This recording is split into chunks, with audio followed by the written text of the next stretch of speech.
El día de hoy continuaremos elaborando oraciones negativas con verbo to be.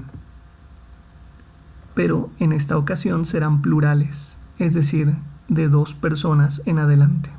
La estructura es la misma: sujeto o pronombre personal, verbo to be, en este caso haremos énfasis en are, la palabra not y el resto de la oración. La variante en relación a las positivas es el hecho de introducir la palabra not, pero lo demás es igual. En el video anterior vimos la importancia de colocar la palabra not de manera adecuada después del verbo to be. Veamos estos 2 ejemplos. En la imagen, Denise y Vanessa traen 2 micrófonos, por lo cual es muy probable que no sean wrestlers, que no practiquen la lucha libre de manera profesional. Coloco primero el sujeto o los sujetos, el verbo to be, en este caso are, la palabra not y finalmente el resto de la oración. Si no quiero usar los sujetos, utilizo la palabra they, la cual en ocasiones anteriores habíamos visto que significa tanto ellas como ellos. El verbo to be, la palabra not y el resto de la oración. Por tanto, tengo 2 oraciones. Denise and Vanessa are not wrestlers y they are not wrestlers.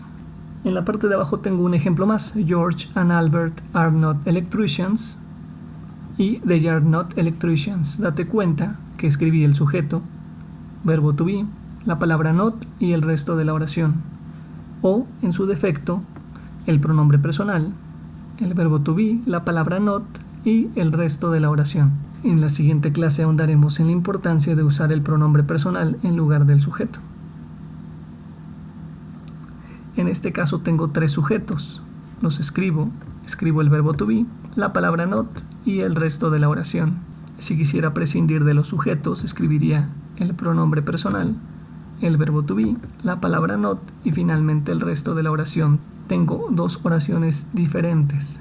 Ana, Luz and José are not singers y they are not singers. Último ejemplo. Bad Bunny y J Balvin no son veterinarios, así como Ana, Luz y José tampoco son cantantes. Escribimos los sujetos, el verbo to be, la palabra not y el resto de la oración.